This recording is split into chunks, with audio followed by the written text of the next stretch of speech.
Yeah, so I was thinking about this last night, and the best analogy I could come up with, and we've talked about this before with the screenplay, is if we think about English literature and the way that you are writing about these films, I would say you are thematically talking quite successfully about them. If we're talking about English literature, what are you studying? Tell me what you're studying English again. literature. Yeah, which one? Which books, plays? A Doll's House. Well, my coursework is on A Doll's House, Who's Afraid of Virginia Woolf, and then I've got The Handmaid's Tale, A Streetcar Named Desire, Othello, The Great Gatsby. Okay, so let's take Othello. Works on Show My Homework. Let's take Othello, all right? So if we're talking about Desdemona, you could say, well, it's her character. She's the daughter of a Venetian nobleman, and we see her in conflict. She's a representation of innocence and love. Her devotion to Othello is one of the things that leads to her death. Okay, so that's fine for English literature. Let's think about Emilia, or let's talk about Iago, all right? So if we were doing a close reading of Iago, then we'd have to look at his very specific lines. So you might say, think about, well, what's his motivation? He says, well, it's said that he's done my duty. Yeah. Is that a motivation? Well, we're not sure that it is. What do people say about it? Well, Coleridge would say it's motiveless malignancy. That quotation is sort of the more detail. And then you might, if you're going into further detail, you might link that up with what he's all about being cloaked and hidden, and Shakespeare makes this very clear in his last lines, where he says, "I will never speak more. Ask me not, for I will never speak more."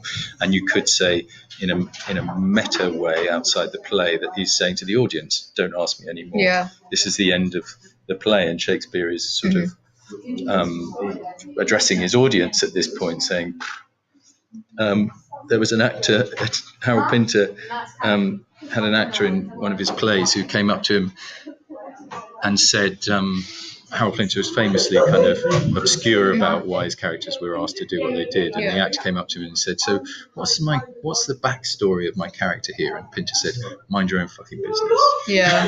This is like Tommy Wiseau again. Yeah, absolutely.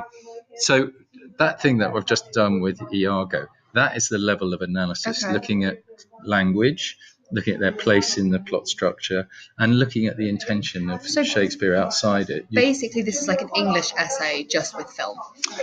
So it's this is an English essay. If you're writing about poetry, this is an English essay in which you are talking about, you're using metaphor, and you're talking about structure, but you're not going for all of you're not talking about authorial intention enough, what the poet is, how the poet is addressing the reader. You're not talking about the really close, not just alliteration, but like totes and hyperbole. And so it's like a very basic version of Walt Disney from last year. I'm on about Saving Mr. Banks from last year. Yeah, but you did a lovely analysis of the really close technical things here, and what this is missing is technical analysis. You make your point, but what they want is for you to make detailed technical references to the films, and or find detailed critical support for what you're saying, which means quotations from other people talking about the idea of an orphan, or talking about, for example, if there's a critical review of the Hunt for the Wildebeest, then what you're looking for is a critic saying what's very particular about the character of Ricky is that the audience are asked to, It's just a bit too friendly at the moment, and I want it to be a bit more scientific. Okay. Does that make sense? Yeah. This is the quote I was talking about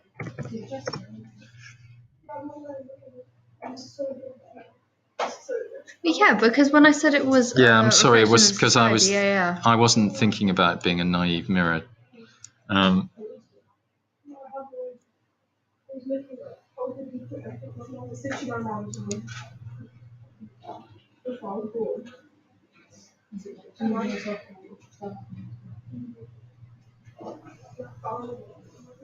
Right, so I would say this is too general. Give me an example from the film. What does it? How does the behaviour of the guys in Moonlight Kingdom show up? The weaknesses in the family setup, in the Scouts, in the. Do it in the next bit. Sorry, I'm not doing that. Talking about, yeah.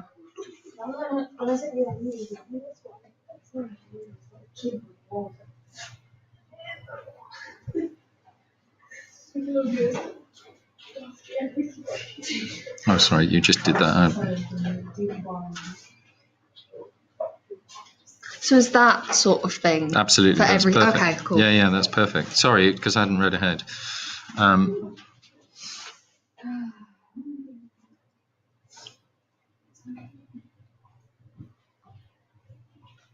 So, but the thing that I would add in at the end here is what I was talking about. Where's the director's name? Anderson is using the central protagonists to highlight. Maybe we can talk a little bit more about the period and the kind of slightly repressive idea of the formal expectations of the Scouts. Obviously, it's done comically, but what's he trying to say with this?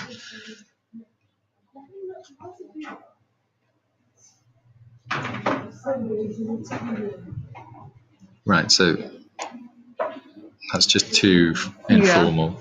Waititi draws,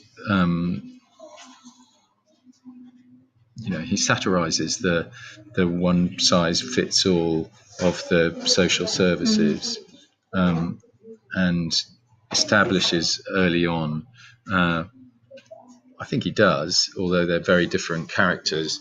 The maverick nature of Heck, and turns the Heck, who to some extent is orphaned by the death of his wife, and the film develops into a buddy movie, really, doesn't it? Because they really don't or rather, Heck doesn't like him at the beginning, So that then we're thinking about, well, are they orphaned? Do orphans have to pair up with someone in order for the audience to be satisfied? Yeah. Do they ever end? Do they end up on their own? No, not really. Oh, I guess what happens at the Moon? Are they separated at the end of Moonlight? Moonrise Kingdom. Moonrise, sorry.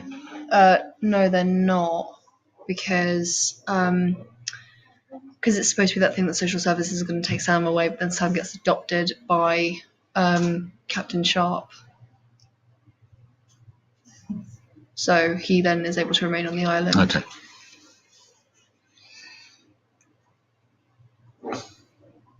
Okay, this is...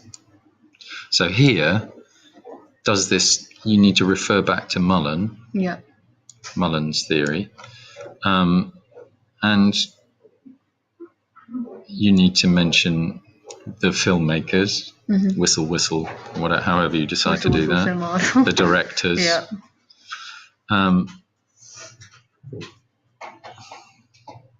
And a bit of theory on, narrative theory. So what would,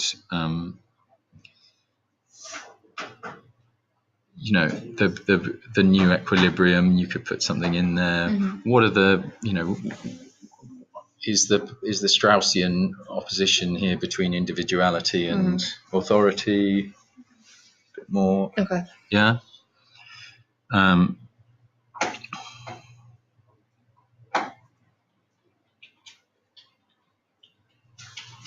Right.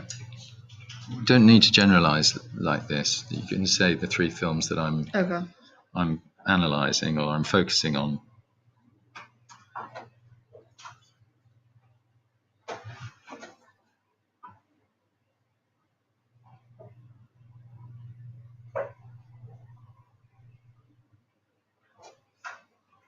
Again, this is